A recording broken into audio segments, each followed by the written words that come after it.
മലബാറിലെ ആ കൊച്ചു ഗ്രാമത്തിൽ സന്ധ്യയുടെ ചുവപ്പും കലർന്ന് ഇരുൾ പടർന്നു തുടങ്ങിയിരുന്നു. ഇടവഴികളിലെ കശുമാവിൻ തോപ്പുകൾക്കിടയിലൂടെ കിതച്ചുകൊണ്ടു നടന്നുവരുന്ന അബ്ദുള്ളയുടെ മുഖത്ത് കരിമേഘം കണക്കെ ദേഷ്യം തളം കെട്ടി നിന്നു. പാടവരമ്പത്തെ തെങ്ങോലകൾ കാറ്റിലാടുമ്പോൾ ഉണ്ടാകുന്ന ശബ്ദം പോലും അയാളുടെ അസ്വസ്ഥത വർദ്ധിപ്പിച്ചു. വീടിന്റെ ഉമ്മറത്ത് സൈനബ സന്ധ്യാദീപം തെളിയിക്കുമ്പോൾ ആ ചെറിയ തിരിനാളത്തിൽ അവളുടെ വിറയ്ക്കുന്ന കൈകൾ നിയൽവീത്തുന്നുണ്ടായിരുന്നു. സൈനബ, എവിടെ നിന്റെ ആ പെൺകുട്ടികൾ? അബ്ദുള്ളയുടെ ശബ്ദം ആ നിശബ്ദതയെ കീറിമുറിച്ചുകൊണ്ട് ഉയർന്നു. അത് വെറുമൊരു വിളിയായിരുന്നില്ല, വർഷങ്ങളായി ഉള്ളിൽ നേറിക്കൊണ്ടിരുന്ന വിദ്വേഷത്തിന്റെ പുകച്ചിലായിരുന്നു. അകത്തെ ചെറിയ മുറിയിൽ കരിപുരണ്ട ചിമ്മിനി വിളക്കിന്റെ മങ്ങിയ വെട്ടത്തിൽ നബീല പുസ്തകം തുറന്നു വെച്ചിരിക്കുകയായിരുന്നു. ആ അക്ഷരങ്ങളിലൂടെ അവൾ കാണുന്നത് കേവലം വാക്കുകളല്ല, തന്റെ പരിമിതമായ ലോകത്തിന് പുറത്തുള്ള വിശാലമായ ആകാശമായിരുന്നു. തനിക്ക് ലഭിക്കാത്ത സ്വാതന്ത്ര്യത്തിന്റെ ചിറകുകൾ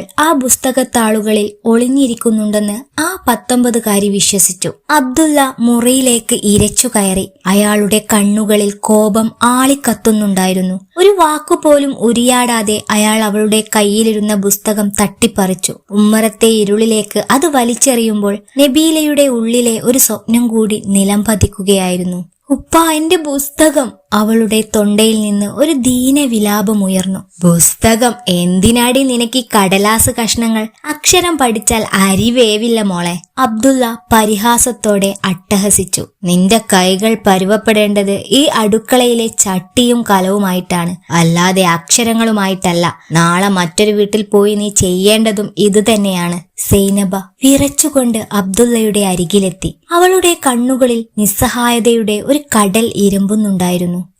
അവൾ പഠിക്കട്ടെ, അവളുടെ ഒരേ ഒരു സന്തോഷമല്ലേ ഇത്? അബ്ദുള്ള സൈനബയെ തുറിച്ചു നോക്കി. ആ നോട്ടത്തിൽ പുച്ഛവും കയ്പും കലർന്നിരുന്നു. സന്തോഷം? പുറത്തിറങ്ങുമ്പോൾ ആളുകൾ എന്നെ നോക്കി ചിരിക്കുകയാണ് സൈനബ. 3 പെൺമക്കൾ. പടച്ചവൻ എനിക്കൊരു ആൺതരിയെ തന്നില്ല. എന്റെ പേര് നിലനിർത്താൻ, എനിക്കൊരു തണലാകാൻ ഒരു മകൻ പോലും ഇല്ലാത്തവനാണ് ഞാൻ. ഈ 3 ഭാരങ്ങളെയും പേറി എത്ര കാലം ഞാൻ ഈ മണ്ണിൽ വിയർപ്പൊഴുക്കണം? ഇവരെ കെട്ടിച്ചയക്കാൻ ഞാൻ എന്റെ ആയുസ് മുഴുവൻ പണയം വെക്കണമെന്നാണോ? നബീലയുടെ കണ്ണുകളിൽ നിന്ന് കണ്ണുനീർ തുള്ളികൾ പുസ്തകം വീണുകിടന്ന ഉമ്മറത്തെ മണ്ണിലേക്ക് ഇറ്റുവീണു. അവൾ മെല്ലെ എഴുന്നേറ്റു. മുഷിഞ്ഞ തന്റെ പുസ്തകം നെഞ്ചോട് ചേർത്ത് പിടിച്ചു. ഉപ്പ, ഞാൻ ഉപ്പയ്ക്ക് ഭാരമാകില്ല. എന്നെ പഠിക്കാൻ അനുവദിച്ചാൽ മാത്രം മതി. ഉപ്പയുടെ ഈ വിയർപ്പിന് ഞാൻ വിലയുണ്ടാക്കും. ഈ നാട്ടിൽ ഉപ്പയുടെ തല ഉയർത്തിപ്പിടിക്കാൻ ഞാൻ ഒരു നാൾ പ്രാപ്തയാകും. അബ്ദുള്ളയുടെ ചിരിയിൽ കൈപ്പേറിയ പരിഹാസം നിറഞ്ഞു. അഭിമാനം! പെണ്ണുങ്ങൾ ഉപ്പമാരുടെ നടുവൊടിക്കുന്നവരാണ് മോളെ. നിന്നെ പഠിപ്പിക്കാൻ എന്റെ കയ്യിൽ കാശില്ല. എന്റെ വിയർപ്പിന്റെ വിഹിതം ഈ കരിപുരുണ്ട സ്വപ്നങ്ങൾക്കല്ല. ഇത് എന്റെ അവസാനത്തെ വാക്കാണ്. ആ രാത്രിയിൽ മഴമേഘങ്ങൾ ഗ്രാമത്തിനു മുകളിൽ ഉരുണ്ടുകൂടുമ്പോൾ നബീല തന്റെ പുസ്തകത്തിലെ നനഞ്ഞ താളുകൾ തടവുകയായിരുന്നു. പുറത്തു പെയ്തു തുടങ്ങിയ മഴയുടെ ശബ്ദത്തിൽ അവളുടെ തേങ്ങലുകൾ അലിഞ്ഞുപോയി. പക്ഷേ ആ കരിപുരണ്ട പുസ്തകത്താളുകൾക്കിടയിൽ അവൾ ഒരു പുതിയ ശബ്ദം കുറിക്കുകയായിരുന്നു. വിധിയെ തോൽപ്പിക്കാനുള്ള ശബ്ദം.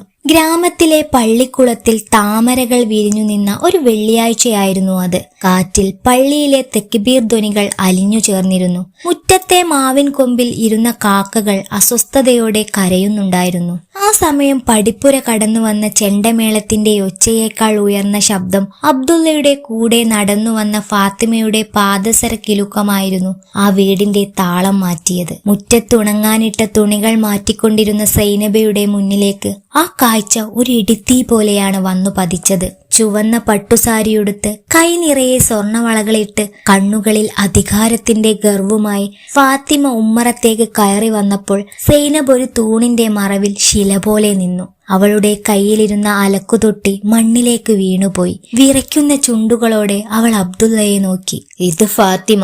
അബ്ദുള്ളയുടെ സ്വരത്തിൽ പഴയ കുറ്റബോധമായിരുന്നില്ല, മറിച്ച് ഒരു തരം വിജയഭാവമായിരുന്നു. ഇനി മുതൽ ഇവൾ ഈ വീടിന്റെ വിളക്കായിരിക്കും. എന്റെ വംശത്തിന്റെ കണ്ണി മുറിയാതെ കാക്കാൻ പടച്ചവൻ അയച്ചവളാണിത്. സൈനബ, നീ നിന്റെ മക്കളെയും കൂട്ടി പുറകിലെ ചെറിയ മുറിയിലേക്ക് മാറിക്കോ. ഉമ്മറത്തെ സൗകര്യങ്ങൾ ഇനി ഫാത്തിമയ്ക്കുള്ളതാണ്. ഫാത്തിമ തന്റെ മൂടുപടം മെല്ലെ മാറ്റി സൈനബയെ ഒന്ന് നോക്കി. ആ നോട്ടത്തിൽ അലിവിനേക്കാൾ കൂടുതൽ പുച്ഛമായിരുന്നു. അബ്ദുള്ളാക്ക പറഞ്ഞ ആദ്യത്തെ ഭാര്യ ഇതാണോ? അവൾ ഒരു കൃത്രിമ ചിരിയോടെ ചോദിച്ചു. ഇത്രയും കാലായിട്ടോ ഇക്കയുടെ മനസ്സ് നിറയ്ക്കാൻ നിങ്ങൾക്ക് കഴിഞ്ഞില്ലല്ലോ. കഷ്ടം, ഈ വീടിന്റെ ഐശ്വര്യം ഇനി ഞാൻ കൊണ്ടുവന്നോളാം. അകത്തെ മുറിയിൽ നിന്ന് ഓടി വന്ന നബീലയും അനിയത്തിമാരും സ്തബ്ധരായി നിന്നുപോയി. നബീല തന്റെ ഉമ്മയുടെ അരികിലേക്ക് നീങ്ങി നിന്നു. അവളുടെ തണുത്തു വിറച്ച കൈകൾ സൈനബ ചേർത്തു പിടിച്ചു. ദിവസങ്ങൾ കടന്നുപോയിക്കൊണ്ടിരിക്കെ വീടിന്റെ അന്തരീക്ഷം പാടെ മാറി തുടങ്ങി. അബ്ദുള്ളയ്ക്ക് ഫാത്തിമയോടുള്ള സ്നേഹം സൈനബയോടുള്ള വെറുപ്പായി പരിണമിച്ചു.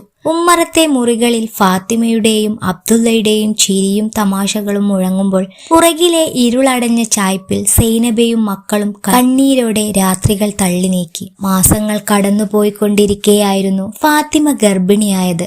അധികം വൈകാതെ ഫാത്തിമയ്ക്ക് 2 ആൺമക്കൾ ജനിച്ചു. അതോടെ ആ വീടിന്റെ നിയമങ്ങൾ പൂർണ്ണമായും അവളുടെ കൈപ്പിടിയിലായി. നബീലയെയും സൈനബയെയും വെറും ജോലിക്കാരിയായി മാത്രമാണ് അവൾ കണ്ടിരുന്നത്. നബീല, ഫാത്തിമയുടെ ആജ്ഞാസ്വരം അടുക്കളയിൽ മുഴങ്ങി. നീ ഇവിടെ പുസ്തകം തുറന്നിരുന്ന എന്റെ മക്കൾക്കാരാ ഭക്ഷണം കൊടുക്കുക? ഈ പായ്ക്കടലാസുകളൊക്കെ അടുപ്പിലിടാൻ സമയമായി. പഠിക്കാനല്ല, എന്റെ കുട്ടികളുടെ ഉടുപ്പ് കഴുകാനാണ് നീ ആദ്യം പഠിക്കേണ്ടത്. നബീല ശാന്തതയോടെ പുസ്തകം നെഞ്ചോട് ചേർത്ത് പിടിച്ചു. ചെറിയുമ്മ, ഇതെന്റെ പഠിത്തമാണ്. ഇത് മുടക്കാൻ എനിക്ക് കഴിയില്ല. ഉമ്മയുടെ ആഗ്രഹമാണിത്. പഠിപ്പ്? നിനക്ക് പഠിക്കാനുള്ള പണം നിന്റെ ഉപ്പ തരില്ല. അതെന്റെ മക്കൾക്കുള്ളതാണ്, ഫാത്തിമ പരിഹസിച്ചു. അപ്പോഴാണ് അബ്ദുള്ള അവിടേക്ക് വന്നത്. അദ്ദേഹത്തിന്റെ കയ്യിൽ തന്റെ ആൺമക്കൾക്ക് വേണ്ടിയുള്ള വലിയ കളിപ്പാട്ടങ്ങൾ ഉണ്ടായിരുന്നു. എന്താ ഫാത്തിമ ഇവിടെ ഒരു ഒച്ചപ്പാട്? ഇക്ക, ഈ കുട്ടി ഇപ്പോഴും പുസ്തകം പിടിച്ചിരിക്കുകയാണ്. നമ്മുടെ മക്കൾക്ക് ചായ കൊടുക്കാൻ പോലും ഇവക്ക് നേരല്ല. ഇവളെ ഒന്ന് ഉപദേശിക്കുക. ഫാത്തിമ പരാതിയുടെ കെട്ടഴിച്ചു. അബ്ദുള്ള നബീലയുടെ അടുത്തേക്ക് നടന്നു. അയാളുടെ മുഖം ദേഷ്യം കൊണ്ട് വിറച്ചു. നബീല, ഞാൻ നിന്നോട് നേരത്തെ പറഞ്ഞതല്ലേ നിന്റെ പഠിത്തം നിർത്തിയെന്ന്. ഇനി ഒരു തവണ ഈ പുസ്തകം നിന്റെ കയ്യിൽ കണ്ട ഞാനിത് കിണറ്റിലെറിയും. നിനക്ക് കല്യാണപ്രായമായി. നിന്നെ എങ്ങനെയെങ്കിലും ഒഴിഞ്ഞു കിട്ടിയാൽ മതി എനിക്ക്. എന്റെ ആൺമക്കൾ വളർന്നു വരികയാണ്. അവർക്ക് വേണ്ടിയാണ് ഈ വീട്. നബീലയുടെ കണ്ണുകൾ നിറഞ്ഞു. ഉമ്മ എനിക്ക് വേണ്ടി അന്യ വീടുകൾ ജോലിക്ക് പോകാൻ തയ്യാറാണ്. ഉമ്മയുടെ ആ വിയർപ്പിന് പകരമായിട്ടെങ്കിലും എന്നെ പഠിക്കാൻ അനുവദിക്കൂ. ഞാൻ ഉപ്പയോടൊരു പൈസ പോലും ചോദിക്കില്ല. അബ്ദുള്ള നബീലയ്ക്ക് നേരെ കയ്യോങ്ങി. സൈനബ ഓടി വന്ന് നബീലയെ തന്റെ മാറോട് ചേർത്ത് പിടിച്ചു. അടിക്കരുതിക്ക, അവൾ പഠിച്ചോട്ടെ. ഞാൻ പണി ചെയ്ത് കിട്ടുന്ന കാശിന് അവൾ പഠിച്ചോട്ടെ. അബ്ദുള്ള പുച്ഛത്തോടെ ചിരിച്ചു. നിന്റെ പണിയോ നിന്റെ മോളോ ശരി, നിന്റെ ചെലവിൽ അവൾ പഠിച്ചോട്ടെ. പക്ഷേ ഈ വീട്ടിലെ ജോലികൾ കഴിഞ്ഞ് സമയം കിട്ടുമെങ്കിൽ മാത്രം. പിന്നെ ഫാത്തിമയെ ബുദ്ധിമുട്ടിച്ച നിങ്ങളെ 2 പേരെയും ഞാൻ ഈ വീട്ടിൽ നിന്ന് ഇറക്കി വിടും. ആ രാത്രിയിൽ നബീലയും സൈനബയും ആ ചെറിയ മുറിയിൽ ഒതുങ്ങിക്കൂടി. ജനലിലൂടെ പുറത്തേക്ക് നോക്കിയപ്പോൾ നിലാവിന് പോലും കയ്പുള്ളതുപോലെ തോന്നി. സൈനബ നബീലയുടെ തലയിൽ തലോടിക്കൊണ്ട് തേങ്ങി. മോളെ, നമ്മൾ വിധിക്ക് മുന്നിൽ തോറ്റുപോയി. എന്റെ ഉപ്പയുടെ മനസ്സ് കല്ലാണ്. നബീല ഉമ്മയുടെ കണ്ണുനീർ തുടച്ചു. അവളുടെ മുഖത്ത് ഒരു ഉറച്ച ഭാവമായിരുന്നു. ഇല്ലുമ്മ, വിധിക്ക് നമ്മളെ തോൽപ്പിക്കാൻ കഴിയില്ല. ഇപ്പൊ എന്നെ തടയുന്നത് ഭയം കൊണ്ടാണ്. എന്നെ ഭാരമെന്ന് വിളിച്ച ഇതേ നാവുകൾ കൊണ്ട് എന്നെ വാനോളം പുകയ്ത്തുന്ന ഒരു ദിവസം വരും. അന്ന് നമ്മൾ ഈ പടിയിറങ്ങും, തലയുയർത്തിപ്പിടിച്ചുകൊണ്ട് തന്നെ. ഈ ചായ്പിലെ ഇരുട്ടല്ല ഉമ്മ നമ്മുടെ ഭാവി. പുറത്ത് രാത്രിയുടെ യാമങ്ങളിൽ കാറ്റ് കൂടുതൽ തണുത്തതായി മാറി. ഫാത്തിമയുടെ വരവോടെ ആ വീടിന്റെ അടുക്കളയിൽ പുകയുന്നതിനേക്കാൾ കൂടുതൽ കനൽ നബീലയുടെ ഉള്ളിൽ എരിയുന്നുണ്ടായിരുന്നു. തോൽക്കാൻ മനസ്സില്ലാത്ത ഒരു പെൺകരുത്തിന്റെ ആദ്യത്തെ പൊട്ടിമുളക്കലായിരുന്നു അത്. മാസങ്ങൾ കടന്നുപോയപ്പോൾ അബ്ദുള്ളയുടെ വീടിന്റെ ചുവരുകൾക്ക് ഫാത്തിമയുടെ അധികാരത്തിന്റെ രൂക്ഷഗന്ധമായി മാറി. ഉമ്മറത്ത് ഫാത്തിമയുടെ ആൺമക്കൾ ആർത്തു വിളിച്ചു കളിക്കുമ്പോൾ പുറകിലെ ഇരുളടഞ്ഞ ചായ്പിൽ നബീല തന്റെ പുസ്തകങ്ങളെ ശ്വാസം പോലെ ചേർത്തു പിടിച്ചു. ലോകം മുഴുവൻ വസന്തം തേടുമ്പോൾ നബീല തന്റെ ആത്മാവിന്റെ മരുഭൂമിയിൽ അക്ഷരങ്ങളുടെ ഉറവകൾ തേടുകയായിരുന്നു. പക്ഷേ ആ ചായ്പിന്റെ സുരക്ഷിതത്വത്തിലേക്ക് ഒരു കൊടുങ്കാറ്റ് പോലെ അബ്ദുള്ള വീണ്ടും കടന്നു വന്നു. ഇത്തവണ കയ്യിലെ പുസ്തകം കീറാനല്ല, അവളുടെ ജീവിതം തന്നെ മറ്റൊരാൾക്ക് വിൽക്കാനായിരുന്നു അയാളുടെ വരവ്. അബ്ദുള്ളയുടെ കാലൊച്ച കേട്ടപ്പോൾ തന്നെ ചായ്പിനുള്ളിൽ പുസ്തകം വായിക്കുകയായിരുന്ന നബീലയുടെ ഉള്ളൊന്നു കാളി. അയാൾ മുറിയിലേക്ക് ഇരച്ചു കയറി. മുഖത്ത് ക്രൂരമായൊരു ചിരി തങ്ങി നിൽക്കുന്നുണ്ടായിരുന്നു. അടുത്ത ഞായറാഴ്ച നിന്റെ നിശ്ചയമാണ്. അബ്ദുള്ളയുടെ ഗർജനം ആ ചെറിയ മുറിയിൽ പ്രതിധ്വനിച്ചു. അസ്ലമിനെ നിനക്കറിയാമല്ലോ, ഈ നാട്ടിലെ വലിയ കുടുംബമാണ്. നിന്നെപ്പോലൊരു ഭാരത്തെ സ്വീകരിക്കാൻ അവർ തയ്യാറായല്ലോ എന്ന് ആശ്വസിക്ക്. നബീലയുടെ കയ്യിലിരുന്ന പേന തറയിലേക്ക് വീണു. അവൾ വിറയ്ക്കുന്ന ശബ്ദത്തിൽ ചോദിച്ചു, ഉപ്പ, അസ്ലമിനെയോ? അയാൾ ഒരു മദ്യപാനിയാണെന്ന് നാടൊട്ടും സംസാരമുണ്ടല്ലോ ഉപ്പ. എന്നെന്തിനാണ് അങ്ങോട്ട് പറഞ്ഞു വിടുന്നത്? മിണ്ടരുത് നീ, അബ്ദുള്ള ആക്രോശിച്ചു. അവൻ മദ്യപിക്കുമോ ഇല്ലയോ എന്നത് നിന്റെ പ്രശ്നമല്ല. അവന്റെ കയ്യിൽ പണമുണ്ട്. ആ പണം മതി നിന്റെ അനിയത്തിമാരെ കെട്ടിച്ചയക്കാൻ. നിന്നെപ്പോലൊരു പെൺവാരത്തെ ഇനിയും തീറ്റിപ്പോറ്റാൻ എനിക്ക് വയ്യ. ഫാത്തിമ പടിവാതിക്കൽ വന്നു നിന്ന് പരിഹാസത്തോടെ പല്ലിളിച്ചു. ഇക്ക, ഇവൾക്ക് ഇപ്പോഴും കളക്ടർ ആകണമെന്ന മോഹം. അസ്ലമിനെ പോലൊരു ഭാഗ്യം കിട്ടിയത് അവളുടെ ഉമ്മയുടെ ഭാഗ്യമാണെന്ന് പറയ്. അല്ലെങ്കിൽ ഇവളെ ആര് കെട്ടും? ഒരു പൈസ സ്ത്രീധനം കൊടുക്കാനില്ലാത്ത വീട്ടിലെ പെണ്ണിന് ഇത്രയും അഹങ്കാരം പാടുണ്ടോ? സൈനബ അടുക്കളയിൽ നിന്ന് ഓടി വന്ന് അബ്ദുള്ളയുടെ കാല് പിടിച്ചു. ഇക്ക, പഠിച്ചവനെ ഓർത്തത് ചെയ്യരുത്. എന്റെ മോളെ ആ നരകത്തിലേക്ക് തള്ളിയിടരുത്. പഠിക്കാൻ അനുവദിച്ചില്ലെങ്കിലും വേണ്ടിയില്ല, അവളുടെ ജീവിതം നശിപ്പിക്കരുത്. അവൾ ഇവിടെ നിന്നോളും, എന്ത് പണിയും എടുത്തോളും. അബ്ദുള്ള സൈനബയെ പരുഷമായി തട്ടിമാറ്റി. നിന്റെ ഉപദേശം എനിക്ക് വേണ്ട സൈനബ. നിനക്ക് മക്കളെ ഉപദേശിക്കാൻ അറിയില്ല. നിശ്ചയം നടക്കും, അത്ര തന്നെ. ഫാത്തിമ, ഇവൾക്ക് നിശ്ചയത്തിനൊടുക്കാൻ നല്ലൊരു ചേല എടുത്തു വെച്ചോ. കരിപുരണ്ട ഈ വേഷത്തിൽ അവനെ കാണിക്കരുത്. നബീല മുന്നോട്ട് വന്ന് അയാളുടെ കണ്ണുകളിലേക്ക് നേരിട്ടു നോക്കി. ആ കണ്ണുകളിൽ ഭയത്തേക്കാൾ കൂടുതൽ നിശ്ചയദാർഢ്യമായിരുന്നു. ഉപ്പ, എന്റെ സമ്മതമില്ലാതെ ഉപ്പയ്ക്കിത് ചെയ്യാൻ കഴിയില്ല. എനിക്ക് പഠിക്കണം ഉപ്പ. എന്റെ ലക്ഷ്യത്തിലെത്താൻ എനിക്ക് കുറച്ച് സമയം കൂടി താ. ഉപ്പയുടെ ഈ കടബാധ്യതകൾ തീർക്കാൻ എനിക്ക് കഴിയും, ഉറപ്പ്. അബ്ദുള്ള പരിഹാസത്തോടെ പൊട്ടിച്ചിരിച്ചു. നീയോ? 10ാം ക്ലാസ് കഷ്ടിച്ച് പാസ്സായ നീയാണോ എന്റെ കടം തീർക്കുന്നത്? പെണ്ണുങ്ങൾ പണമുണ്ടാക്കുന്നത് ഞാൻ കണ്ടിട്ടുണ്ട്. അത് എന്റെ ഈ ഉമ്മറത്ത് വേണ്ട. കല്യാണം കഴിഞ്ഞാൽ നിനക്ക് വേണ്ട ആഡംബരങ്ങൾ അസ്ലം തരും. ഇനി പഠിത്തത്തെക്കുറിച്ച് ഒരക്ഷരം മിണ്ടരുത്. പഠിപ്പല്ല ഉപ്പ, ഇതെന്റെ ജീവനാണ്. നബീലയുടെ സ്വരമിടറി. ഒരൊറ്റ മാസം എനിക്ക് താ. എന്റെ പ്രിലിംസ് പരീക്ഷയാണ്. അത് കഴിഞ്ഞാൽ ഉപ്പ പറയുന്ന ആരെ വേണമെങ്കിലും ഞാൻ വിവാഹം കഴിക്കാം. അബ്ദുള്ള ആഞ്ഞൊരു ചവിട്ട് അവളുടെ പുസ്തകക്കെട്ടിലേക്ക് നൽകി. പരീക്ഷ? ഇനിയും പരീക്ഷയുടെ പേര് പറഞ്ഞു വന്നാൽ നിന്റെ കാല് ഞാൻ തല്ലിയൊടിക്കും. ഞായറാഴ്ച നിശ്ചയം നടക്കും, നീ അതിൽ പങ്കുചേരും. അയാൾ അതും പറഞ്ഞ് അവിടം വിട്ടു. ഫാത്തിമ നബീലയെ നോക്കി ഒന്നുകൂടി പുച്ഛിച്ചു. കരഞ്ഞു തീർക്ക് മോളെ. നിന്റെ ഈ അഹങ്കാരം അസ്ലം അവിടെ ചെന്ന് തീർത്തോളും. അവന്റെ സ്വഭാവം അറിയാലോ. ആ രാത്രിയിൽ നബീലയും സൈനബയും ആ ചെറിയ ചായ്പിൽ കെട്ടിപ്പിടിച്ചു കരഞ്ഞു. പക്ഷേ ആ കണ്ണീരിനിടയിലും നബീലയുടെ മനസ്സിൽ പുതിയൊരു വഴി തെളിയുകയായിരുന്നു. അവൾ രഹസ്യമായി കരുതി വെച്ചിരുന്ന ചില പുസ്തകങ്ങളും നോട്ട്ബുക്കുകളും എടുത്തു. സൈനബ തന്റെ വിറയ്ക്കുന്ന കയ്യിൽ നിന്നും അന്ന് അന്യവീട്ടിൽ ജോലി ചെയ്ത് കിട്ടിയ നനഞ്ഞ ഏതാനും നോട്ടുകൾ നബീലയ്ക്ക് നൽകി. മോളെ, നീ പഠിക്കണം. സൈനബ അവളുടെ നെറ്റിയിൽ തലോടി. നിന്റെ ഉപ്പ അറിയാതെ നീ പരീക്ഷയ്ക്ക് തയ്യാറെടുക്കണം. നമ്മളെ ഈ തടവറയിൽ നിന്ന് രക്ഷിക്കാൻ നിന്റെ ഈ അക്ഷരങ്ങൾക്കേ കഴിയൂ. നീ തോറ്റുപോയാ നിന്റെ ഉമ്മയും തോറ്റുപോകും. നബീല ആ പണം വാങ്ങി ഉമ്മയുടെ കണ്ണുനീർ തുടച്ചു. ഉമ്മ, അസ്ലമിന് എന്നെ വിവാഹം കഴിക്കണമെങ്കിൽ അയാൾ 1 മാസമെങ്കിലും കാത്തിരിക്കേണ്ടി വരും. ആ സമയത്തിനുള്ളിൽ പ്രിലിംസ് പരീക്ഷ വരുന്നുണ്ട്. എനിക്ക് ഉറങ്ങാൻ കഴിയില്ല ഉമ്മ. ഈ കനൽ എന്നെ പൊള്ളിക്കുകയാണ്. രാത്രിയുടെ നിശബ്ദതയിൽ ഞാൻ എന്റെ വിധി മാറ്റി എഴുതും. പിന്നീടുള്ള ദിവസങ്ങൾ നബീലയ്ക്ക് ഒരു യുദ്ധക്കളമായിരുന്നു. പകൽ മുഴുവൻ ഫാത്തിമയുടെ ക്രൂരമായ ആജ്ഞകൾക്ക് വഴങ്ങി അവൾ പണിയെടുത്തു. അവളുടെ മക്കളുടെ മലമൂത്ര വിസർജനം വൃത്തിയാക്കി. അടുക്കളയിലെ നീറുന്ന പുകയിൽ വെന്തുരുകി അവൾ വൈകുന്നേരം വരെ നിശബ്ദയായി നിന്നു. പക്ഷേ രാത്രിയുടെ നിശബ്ദതയിൽ ലോകം ഉറങ്ങുമ്പോൾ അവൾ തന്റെ ചെറിയ ടോർച്ച് ലൈറ്റിന്റെ മങ്ങിയ വെട്ടത്തിൽ ലോകത്തെ അറിഞ്ഞു. ഭൂമിശാസ്ത്രവും ചരിത്രവും സാമ്പത്തിക ശാസ്ത്രവും അവളുടെ വിരൽത്തുമ്പിലൂടെ വിജ്ഞാനത്തിന്റെ മാന്ത്രികതയായി പടർന്നു. ഒരു ദിവസം പുലർച്ചെ ടോർച്ച് വെളിച്ചത്തിൽ പഠിച്ചുകൊണ്ടിരുന്ന നബീലയെ ഫാത്തിമ കൈയോടെ പിടിച്ചു. ഇക്ക നോക്കിയേ, ഇവള് നമ്മളെ കബളിപ്പിക്കുകയാണ്.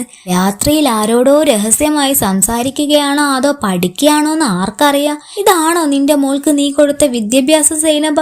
അബ്ദുള്ള ഓടി വന്നു. നബീലയുടെ കയ്യിലുണ്ടായിരുന്ന ടോർച്ചും പുസ്തകവും അയാൾ പിടിച്ചു വാങ്ങി. നിന്നോട് ഞാൻ പറഞ്ഞതല്ലടി പുസ്തകം ഇനി കാണരുതെന്ന്. അയാൾ ആ പുസ്തകം കഷ്ണങ്ങളായി കീറി മുറ്റത്തെ അഴുക്കുചാലിലേക്ക് എറിഞ്ഞു. നബീല തളർന്നുപോയില്ല. അവൾ അയാളുടെ കണ്ണുകളിലേക്ക് ആത്മവിശ്വാസത്തോടെ നോക്കി. ഉപ്പ, ആ കടലാസുകൾ ഉപ്പയ്ക്ക് കീറാം, പക്ഷേ എന്റെ ഉള്ളിലുള്ള അറിവ് ഉപ്പയ്ക്ക് കീറാൻ കഴിയില്ല. നിശ്ചയം നടന്നോട്ടെ, വിവാഹം നടന്നോട്ടെ, പക്ഷെ എന്റെ മനസ്സ് ആർക്കും കീഴടങ്ങില്ല. ഞാനൊരു പെണ്ണായതുകൊണ്ട് മാത്രം എന്റെ സ്വപ്നങ്ങളെ കൊന്നുകളയാൻ ഉപ്പയ്ക്ക് അധികാരമില്ല. അബ്ദുള്ള ദേഷ്യം നിയന്ത്രിക്കാനാവാതെ അവളെ ആ ചെറിയ മുറിയിൽ പൂട്ടിയിട്ടു. നിശ്ചയം കഴിയുന്നത് വരെ നീ പുറത്തിറങ്ങണ്ട. നിന്റെ ഈ അഹങ്കാരം അസ്ലം തീർത്തോളും. പുറത്തു നിന്നുള്ള കാറ്റോ വെളിച്ചമോ ഇനി നിനക്ക് വേണ്ട. ആ ഇരുട്ടുമുറിയിൽ കീറിപ്പോയ പുസ്തകങ്ങളെ ഓർത്ത് നബീല തേങ്ങിയില്ല. പകരം തന്റെ ഓർമ്മയിലുള്ള അറിവുകളെ അവൾ വീണ്ടും വീണ്ടും ഉരുവിട്ടു. ചങ്ങലക്കണ്ണികൾ മുറുകുമ്പോഴാണ് നബീലയുടെ ഇച്ഛാശക്തിക്ക് മൂർച്ച കൂടിയത്. വിധിയെ തോൽപ്പിക്കാൻ ഇറങ്ങിത്തിരിച്ചവൾക്ക് ആ ഇരുട്ടുമുറി ഒരു തടവറയല്ല, മറിച്ച് തന്റെ വിജയത്തിനായുള്ള ഏകാന്തമായൊരു തപസ്സായിരുന്നു. വിവാഹ നിശ്ചയത്തിന്റെ ദിവസം അടുത്തു വരികയായിരുന്നു. ആ ഗ്രാമം നബീലയുടെ പതനം കാണാൻ ആകാംക്ഷയോടെ കാത്തിരുന്നു. പക്ഷേ അവൾ ഒരു അത്ഭുതത്തിനായല്ല, മറിച്ച് തന്റെ വിയർപ്പിലും കണ്ണീരിലും ചാലിച്ച കഠിനാധ്വാനത്തിൽ വിശ്വസിച്ചായിരുന്നു മുന്നോട്ടു നീങ്ങിയത്. ഞായറാഴ്ചയുടെ പുലരി ഒരു ശരത്കാല മേഘം പോലെ അബ്ദുള്ളയുടെ വീടിനു മുകളിൽ ഉരുണ്ടുകൂടി. മുറ്റത്ത് പന്തൽ ഉയർന്നു, ആൾത്തിരക്കേറി. ഗ്രാമത്തിലെ പ്രമാണിമാരും ബന്ധുക്കളും അണിനിരന്നപ്പോൾ ഉമ്മറത്ത് അബ്ദുള്ള വെള്ള വസ്ത്രങ്ങൾ ധരിച്ച് അധികാരത്തിന്റെ പുഞ്ചിരിയോടെ അതിഥികളെ സ്വീകരിക്കുന്നുണ്ടായിരുന്നു. ഫാത്തിമ തന്റെ സ്വർണ്ണാഭരണങ്ങളുടെ കിലുക്കത്തോടെയും പട്ടുചേലയുടെ പ്രഭയോടെയും ഉമ്മറത്തും അടുക്കളയിലും ആജ്ഞകൾ വർഷിച്ചുകൊണ്ട് പാറി നടന്നു. എന്നാൽ ആ വീടിന്റെ പിന്നാമ്പുറത്തെ ആ ചെറിയ മുറിയിൽ ശ്വാസം മുട്ടിക്കുന്ന നിശബ്ദതയായിരുന്നു. നബീല കണ്ണാടിക്ക് മുന്നിൽ ശില പോലെ നിന്നു. ഫാത്തിമ നിർബന്ധിച്ചുടുപ്പിച്ച കടും ചുവപ്പ് പട്ടുസാരി അവളുടെ ദേഹത്ത് ഒരു ചങ്ങല പോലെ മുറുകുന്നതായി അവൾക്ക് തോന്നി.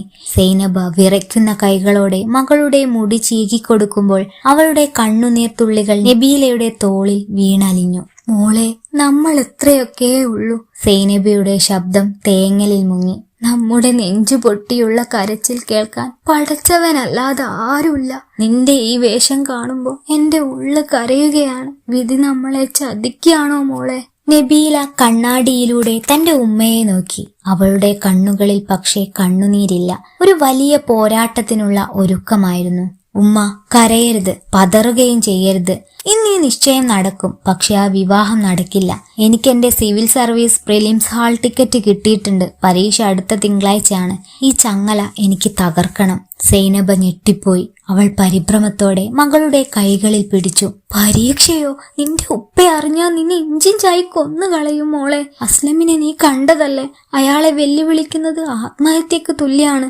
നബീല തന്റെ ഉമ്മയുടെ കൈകൾ മുറുകെ പിടിച്ചു. ഇല്ലുമ്മ, ഉപ്പയ്ക്ക് എന്നെ തടയാൻ കഴിയില്ല. നിശ്ചയം കഴിയട്ടെ. അസ്ലമിനും ഉപ്പയ്ക്കുമിടയിൽ ഒരു കരാർ ഞാൻ ഉണ്ടാക്കും. എനിക്ക് എന്റെ സ്വപ്നത്തിലേക്ക് നടക്കാൻ ഒരൊറ്റ അവസരം കൂടി വേണം. തോൽക്കാൻ വേണ്ടിയല്ല ഞാൻ ഇത്രയും കാലം ഈ കരിപുരണ്ട മുറിയിൽ എരിഞ്ഞത്. ഉമ്മറത്ത് അസ്ലമും സംഘവും എത്തി. വില കൂടിയ വസ്ത്രങ്ങൾക്കിടയിലും അയാളുടെ കണ്ണുകളിൽ ലഹരിയുടെ മടുപ്പും അധികാരത്തിന്റെ ക്രൂരമായ തിളക്കവും ഉണ്ടായിരുന്നു. നിശ്ചയത്തിന്റെ ചടങ്ങുകൾ തുടങ്ങാറായപ്പോൾ അബ്ദുള്ള നബീലയെ വിളിച്ചു. അവൾ ഉമ്മറത്തേക്ക് നടന്നു വന്നപ്പോൾ അവിടെ കൂടിയിരിക്കുന്നവർക്കിടയിൽ ഒരടക്കം ഉയർന്നു. അവളുടെ സൗന്ദര്യത്തെക്കാൾ എല്ലാവരെയും അമ്പരിപ്പിച്ചത് അവളുടെ ആത്മവിശ്വാസം നിറഞ്ഞ ഭാവമായിരുന്നു. മോതിരം മാറുന്നതിന് തൊട്ടു മുമ്പ് അന്തരീക്ഷം നിശബ്ദമായപ്പോൾ നബീല അസ്ലമിന് മുന്നിലേക്ക് ഒരടി നീങ്ങി നിന്നു. എനിക്കൊരു കാര്യം ചോദിക്കാനുണ്ട്. അവളുടെ ശബ്ദം പന്തലിലെ ഓരോ കോണിലും പ്രകമ്പനം കൊള്ളിച്ചു. അബ്ദുള്ളയുടെ മുഖം ദേഷ്യം കൊണ്ട് കറുത്തു.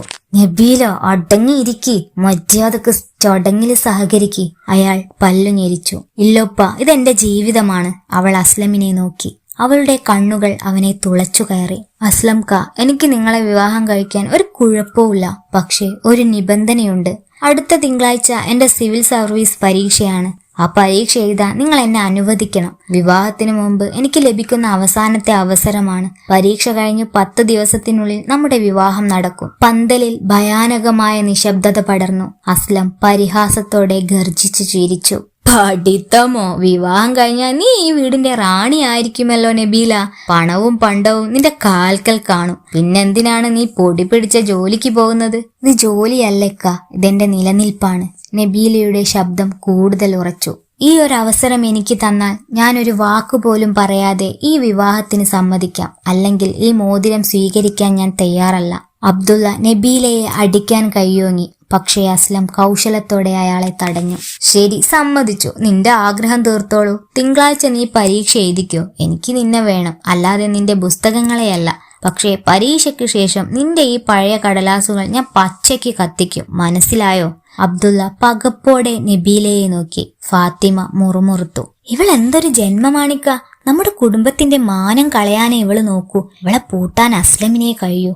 അസ്ലമിന്റെയും നബീലയുടെയും നിശ്ചയം കഴിഞ്ഞ് അതിഥികളെല്ലാം പിരിഞ്ഞുപോയി. പക്ഷേ നബീലയുടെ ഉള്ളിൽ യുദ്ധം ഇരമ്പുകയായിരുന്നു. പരീക്ഷയ്ക്ക് ഇനി 8 ദിവസങ്ങൾ മാത്രം. പുസ്തകങ്ങളെല്ലാം അബ്ദുള്ള നേരത്തെ ചുട്ടെരിച്ചെങ്കിലും സൈനബ തന്റെ സ്വകാര്യ സമ്പാദ്യത്തിൽ നിന്നും നബീലയ്ക്ക് കുറച്ച് പുതിയ പുസ്തകങ്ങൾ രഹസ്യമായി സംഘടിപ്പിച്ചു നൽകി. പിന്നീടുള്ള ദിവസങ്ങളിൽ നബീല ഭക്ഷണവും ഉറക്കവും ഉപേക്ഷിച്ചു. രാത്രികളിൽ വീടിന്റെ പുറകിലെ കിണറ്റിൻകരയിൽ ചെറിയൊരു ചിമ്മിനി വിളക്കിന്റെ വെട്ടത്തിലിരുന്നും പകൽ പണികൾക്കിടയിൽ മനസ്സിൽ ഓരോ ചിത്രരേഖകളും ഭൂപടങ്ങളും കോറിയിട്ടും അവൾ പഠിച്ചു. ഫാത്തിമയുടെ കൂർത്ത പരിഹാസങ്ങളും അബ്ദുള്ളയുടെ കഠിനമായ നോട്ടങ്ങളും അവൾക്ക് മുന്നോട്ടുള്ള ഇന്ധനമായി മാറി. അന്നത്തെ തിങ്കളാഴ്ച പുലർച്ചെ ഗ്രാമം ഉറക്കത്തിൽ നിന്നും എഴുന്നേൽക്കുന്നതിനു മുമ്പ് നബീല പരീക്ഷാ കേന്ദ്രത്തിലേക്ക് തിരിച്ചു. സൈനബ ഒരു തടവുകാരനെ പോലെ ഭയത്തോടെ പടിവാതിക്കൽ നിന്നു. മോളെ, ജയിച്ചുവാ. തോറ്റുപോയാ നിനക്ക് പിന്നെ തിരിച്ചു വരവില്ല. ആ അസ്ലമിന്റെ കാലടിയിലായിരിക്കും നിന്റെ ജീവിതം. നബീല ഉമ്മയുടെ പാദങ്ങളിൽ തൊട്ട് വന്ദിച്ചു. തോൽക്കാൻ വേണ്ടിയല്ല ഉമ്മ ഞാൻ ഇത്രയും കാലം കരഞ്ഞത്. ഈ അക്ഷരങ്ങൾ എന്റെ വഴികാട്ടും. പരീക്ഷാ ഹാളിലെ തണുത്ത കാറ്റിലും നബീലയുടെ മനസ്സിൽ ആ അടുക്കളയിലെ പുകയുകയായിരുന്നു. ഓരോ ചോദ്യത്തിനും അവൾ മറുപടി നൽകിയത് തന്റെ ജീവിതത്തിലെ ഓരോ അപമാനത്തിനും ഓരോ കണ്ണീർ തുള്ളിക്കും പകരമായിട്ടായിരുന്നു. പരീക്ഷ കഴിഞ്ഞ് പുറത്തിറങ്ങിയപ്പോൾ അവളുടെ മുഖത്ത് ഒരു പുത്തൻ സൂര്യൻ ഉദിച്ചതുപോലെ തോന്നി. പരീക്ഷാ ഹാളിലെ തണുത്ത കാറ്റിൽ നിന്നും വീടിന്റെ ഉഷ്ണത്തിലേക്കും ബഹളത്തിലേക്കും നബീല കാലെടുത്തു വെക്കുമ്പോൾ അവളുടെ ഉള്ളിൽ ഒരു കടൽ ഇരമ്പുന്നുണ്ടായിരുന്നു. പടി കടന്നു വരുമ്പോൾ തന്നെ ഉമ്മറത്ത് അസ്ലമും അബ്ദുള്ളയും ഗൗരവകരമായ സംസാരത്തിലാണെന്ന് അവൾക്ക് മനസ്സിലായി. അവൾ തന്റെ ബാഗ് നെഞ്ചോട് ചേർത്ത് പിടിച്ചു. അതിൽ അവളുടെ പരീക്ഷാ പേപ്പറുകളല്ല, മറിച്ച് വരാനിരിക്കുന്ന ഒരു പുതിയ പ്രഭാതത്തിന്റെ പ്രതീക്ഷകളായിരുന്നു. ദാ അവൾ വന്നല്ലോ, അബ്ദുള്ള ഗർജിച്ചു. നബീല, നിന്റെ പരീക്ഷ കഴിഞ്ഞല്ലോ. ഇനി ഈ പുസ്തകക്കെട്ടുകൾ എടുത്ത് ദൂരേക്ക് കളഞ്ഞോ. നാളെ നിന്റെ വിവാഹമാണ്. അസ്ലമിന് ഇനി കാത്തിരിക്കാൻ വയ്യ. നബീല തളർച്ചയോടെ അസ്ലമിനെ നോക്കി. അയാളുടെ കണ്ണുകളിൽ പഴയ ആ ലഹരിയുടെ മടുപ്പല്ല, മറിച്ച് മറ്റെന്തോ ഒരു ഭാവമായിരുന്നു. പരീക്ഷാ ഹാളിൽ വെച്ച് അവൾ കാണിച്ച ആ അചഞ്ചലമായ ധൈര്യം അയാളെ വല്ലാതെ ഉലച്ചിരുന്നു. കഴിഞ്ഞ കുറച്ച് ദിവസങ്ങളായി അയാൾ തന്നെ വിചാരണ ചെയ്യുകയായിരുന്നു. അബ്ദുള്ളാക്ക, അസ്ലം പതുക്കെ എഴുന്നേറ്റു. എനിക്ക് നബീലയോടൊന്ന് സംസാരിക്കണം, തനിച്ച്. ഫാത്തിമ അടുക്കള വാതിക്കൽ നിന്ന് ഒളിഞ്ഞു നോക്കി പരിഹസിച്ചു. ഇനി എന്ത് സംസാരിക്കാനാണ്? അവൾ അങ്ങോട്ട് കൊണ്ടുപോയിക്കോ. ഇവിടെ അവൾക്ക് വല്ലാത്ത പുകച്ചിലാണ്. നബീലയും അസ്ലമും മുറ്റത്തെ ആ പഴയ മാവിൻ ചുവട്ടിലേക്ക് നടന്നു. സന്ധ്യയുടെ മങ്ങിയ വെളിച്ചത്തിൽ അസ്ലമിന്റെ മുഖം കൂടുതൽ വ്യക്തമായി. നബീല, അസ്ലമിന്റെ ശബ്ദത്തിൽ ഒരു വിറയലുണ്ടായിരുന്നു. നീ എഴുതിയ ആ പരീക്ഷ, അത് നിനക്ക് വെറുമൊരു ജോലിയല്ല എന്ന് എനിക്ക് മനസ്സിലായി. നിന്റെ കണ്ണുകളിൽ ഞാൻ കണ്ട ആ തിളക്കം, അതെന്നെ ലജ്ജിപ്പിക്കുന്നു. ഒരു പെണ്ണ് തന്റെ ജീവിതത്തിന് വേണ്ടി ഇത്രയും പോരാടുമ്പോൾ അവളെ തളച്ചിടാൻ നോക്കുന്ന ഞാൻ എത്രമാത്രം ചെറുതാണെന്ന് ഞാൻ തിരിച്ചറിഞ്ഞു. നബീല അത്ഭുതത്തോടെ അവനെ നോക്കി. താൻ കേൾക്കുന്നത് സത്യമാണോ എന്ന് അവൾക്ക് വിശ്വസിക്കാനായില്ല. ഞാൻ കുറെ തെറ്റുകൾ ചെയ്തിട്ടുണ്ട്, അസ്ലം തുടർന്നു. പക്ഷേ നിന്നെ വേദനിപ്പിക്കാൻ എനിക്ക് കഴിയില്ല. നിന്റെ റിസൾട്ട് വരുന്നത് വരെ ഞാൻ നിനക്ക് കാവലിരിക്കും. നാളത്തെ വിവാഹം നടക്കും. പക്ഷേ നിന്റെ ഉപ്പ വിചാരിക്കുന്നത് പോലെ നിന്നെ തളച്ചിടാനല്ല. എന്റെ വീട്ടിൽ നിന്ന് നിന്റെ സ്വപ്നങ്ങൾ പിന്തുടരാം. അബ്ദുള്ളാക്കെ, ഞാൻ പറഞ്ഞു മനസ്സിലാക്കാം. നബീലയുടെ കണ്ണുകൾ ഈറനണിഞ്ഞു. അവൾ വിതുമ്പിക്കൊണ്ട് ചോദിച്ചു, അസ്ലമിക്ക, ഇതെന്നെ പരിഹസിക്കാൻ പറയുന്നതാണോ? അല്ല മോളെ. അസ്ലം അവളുടെ തലയിൽ വാത്സല്യത്തോടെ കൈവച്ചു. നീ ജയിക്കണം. നിന്നെ ഭാരമെന്ന് വിളിച്ചവർക്ക് മുന്നിൽ നീ തലയുയർത്തി നിൽക്കണം. അതിന് നിനക്ക് ലഭിക്കാത്ത ആ പിന്തുണ നൽകാൻ എനിക്ക് കഴിഞ്ഞില്ലെങ്കിൽ പിന്നെ ഞാൻ എന്തിനാണ് ജീവിക്കുന്നത്? അസ്ലം നബീലയുടെ കൈ ചേർത്ത് പിടിച്ചുകൊണ്ട് ഉമ്മറത്തേക്ക് നടന്നു. അബ്ദുള്ള ആവേശത്തോടെ ചോദിച്ചു, എന്തായി അസ്ലം, നാളെ തന്നെ കൊണ്ടുപോകല്ലേ? അസ്ലം അബ്ദുള്ളയുടെ കണ്ണുകളിലേക്ക് നേരിട്ട് നോക്കി ഉറച്ച സ്വരത്തിൽ പറഞ്ഞു, അബ്ദുള്ളാക്ക, വിവാഹം നാളെ നടക്കും. പക്ഷെ നബീല ഇനിയും പഠിക്കും. അവൾക്ക് IAS കിട്ടുന്നത് വരെ അവൾ എന്റെ വീട്ടിലിരുന്ന് പഠിക്കും. അതിനാരെങ്കിലും തടസ്സം നിന്നാൽ അതെന്നെ എതിർക്കുന്നതിന് തുല്യായിരിക്കും. ഫാത്തിമയോടും എനിക്കിത് തന്നെയാണ് പറയാനുള്ളത്. അബ്ദുള്ളയും ഫാത്തിമയും സ്തബ്ധരായി നിന്നുപോയി. സൈനബ ഒരു തൂണിന് പിന്നിൽ നിന്ന് പടച്ചവന് നന്ദി പറഞ്ഞു കരഞ്ഞു. മാസങ്ങൾ പിന്നെയും കടന്നുപോയി. അസ്ലമിന്റെ വീട്ടിലെ ശാന്തമായ അന്തരീക്ഷത്തിൽ നബീല തന്റെ അവസാനവട്ട തയ്യാറെടുപ്പിലായിരുന്നു. അസ്ലം അവൾക്ക് വേണ്ട എല്ലാ പുസ്തകങ്ങളും ലാപ്ടോപ്പും വാങ്ങി നൽകി. അവൻ ലഹരി പാടെ ഉപേക്ഷിച്ചു. അവളുടെ സ്വപ്നം അവന്റെയും സ്വപ്നമായി മാറി. ഒരു ദിവസം വൈകുന്നേരം മുറ്റത്തൊരു ഔദ്യോഗിക വാഹനം വന്നു നിന്നു. നബീല സിവിൽ സർവീസ് പരീക്ഷയിൽ ഉന്നത വിജയം നേടിയിരിക്കുന്നു. വാർത്ത കേട്ട് ഓടിയെത്തിയ നാട്ടുകാർക്കിടയിലൂടെ അസ്ലം ഓടി വന്ന് നബീലയെ അഭിനന്ദിച്ചു. "നീ കണ്ടോ നബീല, നീ ജയിച്ചു!" അസ്ലം സന്തോഷം കൊണ്ട് തുള്ളിച്ചാടി. അബ്ദുള്ളയും ഫാത്തിമയും അവിടെ എത്തിയപ്പോൾ നബീല യൂണിഫോമിന് തുല്യമായ ഗാംഭീര്യത്തോടെ അവിടെ നിൽക്കുകയായിരുന്നു. അബ്ദുള്ള തല താഴ്ത്തി നിന്നു. ഒരിക്കൽ കീറിയെറിഞ്ഞ ആ പുസ്തകങ്ങൾ ഇന്ന് അയാളുടെ മകളുടെ വിജയത്തിന്റെ കിരീടമായി മാറിയിരിക്കുന്നു. "നബീല!" അബ്ദുള്ളയുടെ ശബ്ദമിടറി. "എന്നോട് പൊറുക്കണം. നിന്റെ കയ്യിലെ പുസ്തകമല്ല ഞാൻ കീറിയത്, നിന്റെ ഹൃദയമായിരുന്നു." നബീല അസ്ലമിനെ നോക്കി പുഞ്ചിരിച്ചു. "എന്നെ ജയിപ്പിച്ചത് എന്റെ കഷ്ടപ്പാടുകൾ മാത്രമല്ല ഉപ്പ, എന്നെ വിശ്വസിച്ച ഈ മനുഷ്യൻ കൂടിയാണ്." കാറ്റിൽ മഞ്ഞുകണങ്ങൾ പോലെ പടർന്ന ആഹ്ലാദത്തിന് മുകളിൽ നബീല ഇപ്പോൾ ഒരു ധ്രുവ നക്ഷത്രമായി ജ്വലിച്ചു നിൽക്കുകയായിരുന്നു. അവളുടെ വിയർപ്പിലും കണ്ണീരിലും കുതിർന്ന ആ പഴയ പുസ്തകത്താളുകൾ ഇന്നൊരു ജനതയ്ക്ക് മുഴുവൻ വഴിവിളക്കാവുന്ന ചരിത്രമായി മാറിയിരിക്കുന്നു. വിധിയെ തോൽപ്പിച്ചവൾ ഇപ്പോൾ ആകാശത്തോളം ഉയർന്നു നിൽക്കുന്നു. അവളുടെ വിയർപ്പിൽ കുതിർന്ന അക്ഷരങ്ങൾ ഇന്ന് ചരിത്രമായി മാറിയിരിക്കുന്നു.